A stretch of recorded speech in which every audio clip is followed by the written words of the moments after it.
Berita menarik hari ini di asoka.com, Rabu 15 Disember.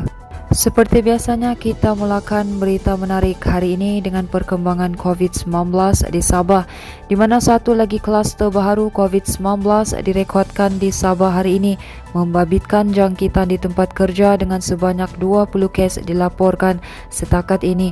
Jurucakap Perkembangan Harian COVID-19 Sabah, Datuk Seri Masri Manjun berkata, kluster Jalan Labuk di Sandakan itu berlaku dalam kalangan kaki tangan Lembaga Hasil Dalam Negeri LHDN dan keluarga mereka. Katanya satu kluster baru direkodkan di Sandakan berkaitan tempat kerja di Batu 7, Jalan Labuk. Jelasnya kes indeks adalah staf LHDN yang didapati positif dan saringan kontak rapat telah dijalankan terhadap ahli keluarga serta rakan sekerja. Setakat ini 19 lagi telah didapati positif termasuk 3 kes baru hari ini. Sementara itu masih diberkata kedudukan jangkitan COVID-19 di Sabah menunjukkan tanda-tanda penstabilan apabila jumlah kes baru tidak banyak berubah berbanding semalam. Jangkitan baru hari ini katanya berjumlah 224 kes, turun 8 kes berbanding 232 kes malam.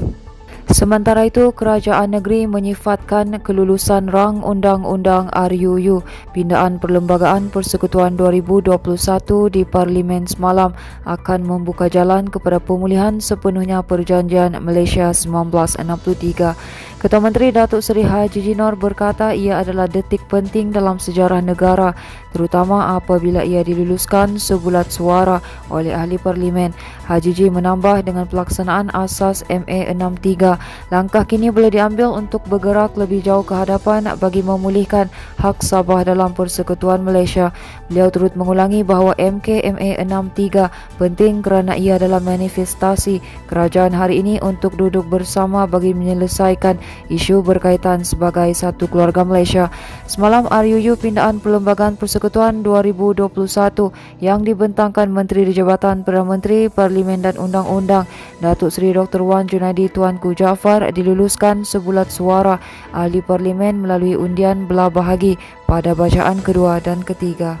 Manakala Presiden Parti Warisan Sabah Datuk Seri Muhammad Syafiee Apdal menjelaskan tiada sebab mengapa parti pimpinannya tidak menyokong rang Undang-Undang Pindaan Perlembagaan Persekutuan bagi mengembalikan hak Sabah dan Sarawak. Beliau berkata walaupun tidak menandatangani memorandum persefahaman dengan kerajaan seperti dilakukan Pakatan Harapan, parti itu tetap menyokong pindaan berkenaan yang diluluskan selepas mendapat majoriti 2/3 di Dewan Rakyat semalam. Dalam sidang medianya di Parlimen selepas lulusnya pindaan itu, Muhammad Syafiee berkata pindaan itu penting kerana ia ada hubung kait dengan sejarah dan janji yang menentukan hak rakyat Sabah serta Sarawak seperti termaktub dalam Perjanjian Malaysia 1963. Katanya sokongan terhadap pindaan itu juga sejajar dengan langkah yang pernah diambil pada 2019 oleh kerajaan terdahulu yang mana RUU sama pernah dibentangkan oleh bekas Menteri di Jabatan Perdana Menteri Mendiang Datuk Liew Woi Kiong, namun gagal mendapat majoriti 2/3. RUU Pindaan Perlembagaan Persekutuan bagi mengembalikan kedudukan Sabah dan Sarawak sebagai rakan setara berdasarkan MA 63 itu diluluskan selepas mendapat sokongan majoriti 2/3 ahli parlimen. Berita seterusnya, sekumpulan 4 penjenayah ditahan polis lepas dipercayai terbabit dalam 6 kes rompakan berkumpulan, ugutan jenayah dan khianat yang dilaporkan berlaku dalam tempoh 17 hingga 29 November lalu. 3 wanita yang dikenal pasti menjadi pembeli kepada hasil rompakan berkenaan turut ditahan bagi membantu siasatan lanjut. Ketua Polis Daerah Tawau, Asisten Komisioner Peter Umbuas berkata pihaknya menerima laporan daripada 6 individu membabitkan 6 kejadian kes jenayah. Katanya kes dilaporkan membabitkan 4 rompakan berkumpulan menggunakan senjata, 1 kes rompakan berkumpulan tanpa senjata serta 1 laporan ugutan jenayah dan khianat. Katanya semua kejadian dilaporkan berlaku di kawasan Batu 3, Jalan Apas, Batu 4 Jalan Apas, Batu 5 Jalan Apas, Taman Desa Ranggu, Jalan Sin-on dan Jalan Kinabutan. Hasil siasatan dijalankan, pasukan polis melancarkan operasi rentap dan berjaya menahan seorang lelaki berusia 27 tahun yang dipercayai salah seorang suspek kes pada 18 November lalu. Hasil soal siasat, suspek mendedahkan 3 lagi rakan jenayah yang masih bebas dan terlibat dalam ke-6 kes berkenaan.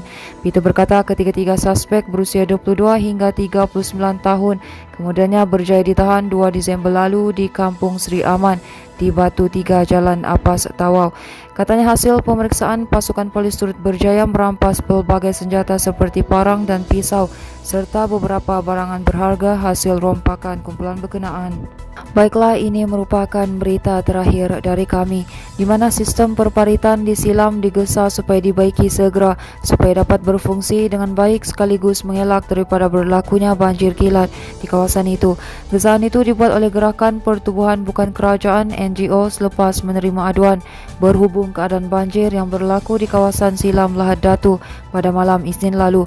Presidennya Datuk Fadli Fatullah berkata pihaknya ada berhubung dengan pihak Jabatan Kerja Raya untuk mendapatkan penjelasan berhubung perkara itu. Katanya beliau dimaklumkan bahawa mungkin disebabkan air pasang ketika itu, ditambah pula sistem perparitan tidak baik. Difahamkan sistem perparitan hanya terhad kepada kawasan permukaan jalan raya dan roh sahaja. Keberkesanannya bergantung kepada paras air di parit jabatan, pengairan dan saliran dan sungai-sungai berdekatan. Tambah beliau lagi, paras air sungai yang tinggi akibat hujan lebat dan paras air yang tinggi menyebabkan banjir kilat berlaku di kawasan itu. Sehubungan itu, Fadli berkata sistem perparitan perlu diperbaiki bagi mengelak kejadian sama berulang. Sebelum itu tular di media sosial keadaan laluan kawasan Silam ditenggelami banjir kilat disebabkan hujan berterusan pada Isnin lalu. Baiklah, itu sahaja yang dapat kami kongsikan setakat ini.